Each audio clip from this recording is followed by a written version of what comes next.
This is gonna be a different type of video. It's gonna be one that I talk about my ovarian cancer story. I finally have the house to myself. I have never really touched on this because it's one that it's just very emotional for me sometimes, and so I didn't know if I really wanted to touch on this video just because we all know YouTube can be a very cruel place. And so I didn't know if I was ready to do that just yet, but I feel like I am. So we'll just kind of touch on what happened. And since I have a little peace and quiet, I can kind of film a whole bunch of videos. I had stage 4 ovarian cancer. I am a survivor. I've been cancer-free since February 9th of 2016. So I've been cancer-free for about a year and some months. The way I found out I had cancer was I literally graduated and passed out the night of my graduation. Literally walked across the stage, went to my little graduation dinner, and then I was like boom boom bow in the hospital after that day. And I was in the hospital in and out for about, oh my God, 2.5 months, 3 months, probably about 2.5. I was in and out of hospitals from May to July. And I remember feeling like, oh no, this can't be me. This is not happening to me. I'm literally, applying for jobs and doing all this, and I this can't be me. I just graduated college, And I remember my doctor coming in. It was him and 3 residents. He was like, I'm sorry to inform you, but you have, stage 4 cancer, and we're just trying to find a place to where it originated. And I remember feeling like my world crashed. It just was so devastating. I didn't know what I was gonna do, how I was gonna pay for it, what my family was gonna do. He gave me the option of doing chemo.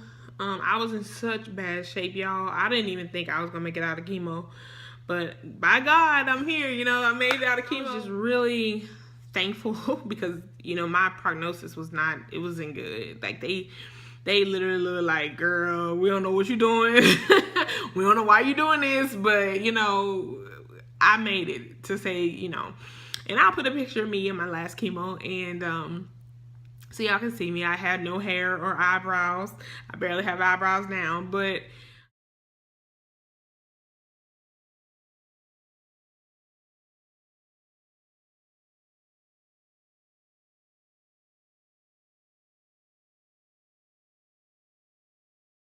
I made it through chemo, did all that, and before going through chemo, though, I decided I didn't want to go through chemo. I didn't really have a strong support system because my family was freaking out, and I decided to go on hospice. I was on hospice for about a month. I was on oxygen for about a month. I just had countless lung surgeries because my cancer was so advanced. It started spreading fluid to different parts of my body, and my lung was one of them. So the fluid would accumulate so much that it would cause my lung to collapse. And so they had to do a surgery called a pleurodesis, where they go in and agitate the pleural cavity, and they fuse your lung and your pleural cavity together, and it keeps the fluid from accumulating. So they had to do that, and so I was recovering from that surgery, and I just decided that I was going to go on hospice. So I was on hospice, and even my hospice nurses, they were amazing. One in particular, her name was Angel. She probably will never see this video, but she really touched my life in a way that she'll never know, because hospice is the last step. Sorry. Hospice is the last step. And she was just like, she just couldn't believe it. All the nurses were crying. People, when I had to sign do not resuscitate papers, everybody was just like, what?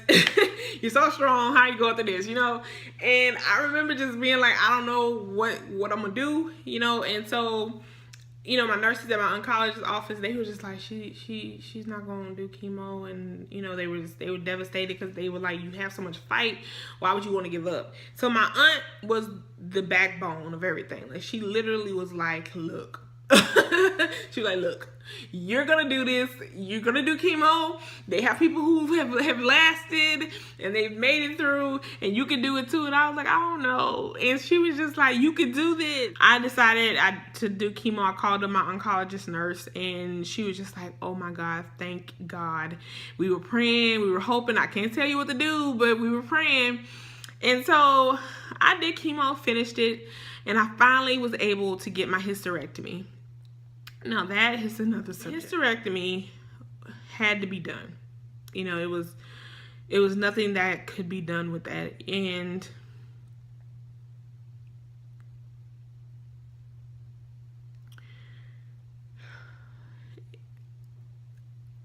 it was just, at the time I wasn't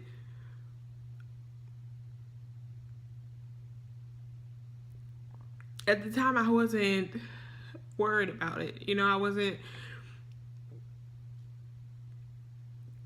I wasn't worried about how it would affect me, because I had no choice. At that time, I was fighting for my life. I just wanted everything out of me. I just wanted to have my life back. I wanted doctors to stop looking at me as if I was just this case of, oh, she's gonna die sooner or later, what's the point? Like, I literally had a doctor tell me the night before my hysterectomy that I have a 99% chance that I literally was not gonna make it out of that surgery. I was not gonna make it out of anesthesia, and I probably wasn't gonna get any better than I was. Mind you, I was in a horrible shape. I could hardly walk anywhere. I couldn't walk around his office, and like the corridor in his office, I couldn't walk without being out of breath. And he told me, you probably shouldn't do it. I never told my mom and my grandmother that, because they were supportive in their own way, but they weren't supportive. Like, they weren't like, do what you have to do. They were just like, maybe you should be on hospice. And I was just like, I'm not gonna tell anyone until I come out of the surgery. And when I opened my eyes, I knew it was God. And I'm gonna sit here and tell you guys something real quick. I'm not, I'm Christian. I believe in God. I believe that they're, right and wrong. But I'm not the kind of Christian that believes every single thing in the Bible.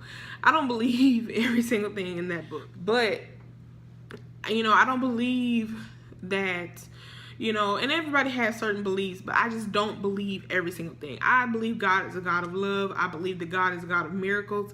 I don't believe that God will condemn you for doing certain things, or loving who you want to love, or being who you are. I'm never and will never be that kind of Christian.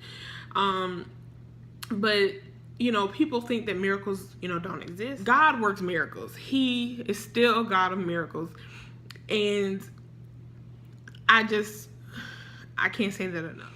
But back to the hysterectomy. So when they took it out, they took my uterus and they took my last ovary.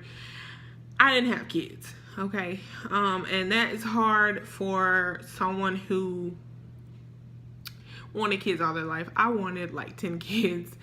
I was literally like that kindergartner when your teacher walks around and they're like, what do you want to be? And I was just like, I want to be a mom. And I had like a million baby dolls. And I know that, people say you can adopt or you can do surrogacy. And I'm just looking like, do you have, $50,000 or $100,000 to do surrogacy? Can you guarantee that the baby will make it to term?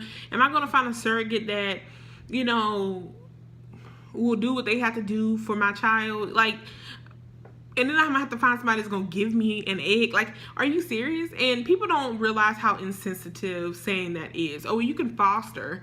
Okay, well, are you gonna find me a child that's not sexually abused or been exposed to drugs? Are you gonna find me that? And so a lot of people say that, and it's insensitive, because that's not a solution, and I already know God is gonna allow me to adopt a child. I already know, comparison to carrying your own child and seeing a being that is a carbon copy of you. And I mean, I'm not perfect, but I don't know, sometimes I think it's probably a good thing. It's probably a good thing that I didn't have kids. It's just very devastating, and so now it's really hitting me. I still deal with it every single day. I think that pretty much is what I struggle with now. Being in remission though, best feeling ever. Being back to myself, best feeling ever. And that is why I embarked on my weight loss journey again, because I feel like I've been given this big chance, you know, at life again, and I don't want to saddle it with diseases from me being overweight. And I can be honest with myself, I'm big, okay, and I understand that. So I'm trying to do what I have to do in order to get my health together, and I am down 55 and we're just gonna say 56 pounds as of this video. I want to do what I have to do in order to get my health and my life together. I just wanted to kind of share my story. I know people that are out there who are sick. My coworker had cancer, and I was so honored to be able to share my story with her. I did this video because a few reasons. I remember when I was sick, I was Googling YouTube for survivors of stage 4. Like, is there anyone out there? It's slim chance of finding someone. So I did this video for that. But ovarian cancer is one that they don't find until it's so late. You know, you have cramps, you're bloated, you're constipated, or, you know, things like that. And you just kind of brush from being, you think, quote unquote healthy, you know, to throw into this whole, like, I literally had chest tubes, I had lung surgeries, I had a hysterectomy, I had chemo, I had a Mediport put in, I had a Mediport taken back out. Like, I was thrown into this world of surgeries, and now I'm just peaceful. So I can tell you now that I am in this mode of, like, I'm cancer-free, baby, and I'm about to live my life. Literally, y'all, I just kind of am like, I don't take any mess from anybody. I don't care, family, friends. I don't take mess from anybody. I was like that before, but now I'm like that more so, because now I'm like, oh no, like, I'm not finna sit here and life's too short to be disrespected. Life's too short not to enjoy your life. Life's too short not to eat that ice cream. I want ice cream so bad. But life is just too short, and I have just decided that I'm going to live my life for me. I'm just so amazed at how God worked such a miracle in my life. And if you don't believe in miracles, they are real. I am a living miracle. The doctors and everything was looking at me like, where your cancer, like, how you made it, where your cancer at? You know, like, they were just like, what did you do? You know, even my biological mom, like, when we were speaking, she was just like, you sure you ain't fake being sick? And I was looking at her like, how did I fake all that? How did I fake being sick? Why would I do that? You know? And so she was just like, you just got better so soon. And I was like, that's God. That's my God. I want to get on here and kind of share a little snippet of it, and let y'all know that if you're watching this and you've been diagnosed with some type of cancer, and I was 25 at the time I got diagnosed. I am now 27. I will be 28 in August, and I am, baby, I kick cancer's booty. So if you're watching this, just know that there's hope. There's, you know, other people out there who have been through the same thing you've been through and have made it. I am proof of that. Please don't give up. Even if it looks like it's gonna be grim and it looks bleak and you don't know if you're gonna make it, please, please, please, please know that you can do it. If I could do it, you could do it. You know, so you got this.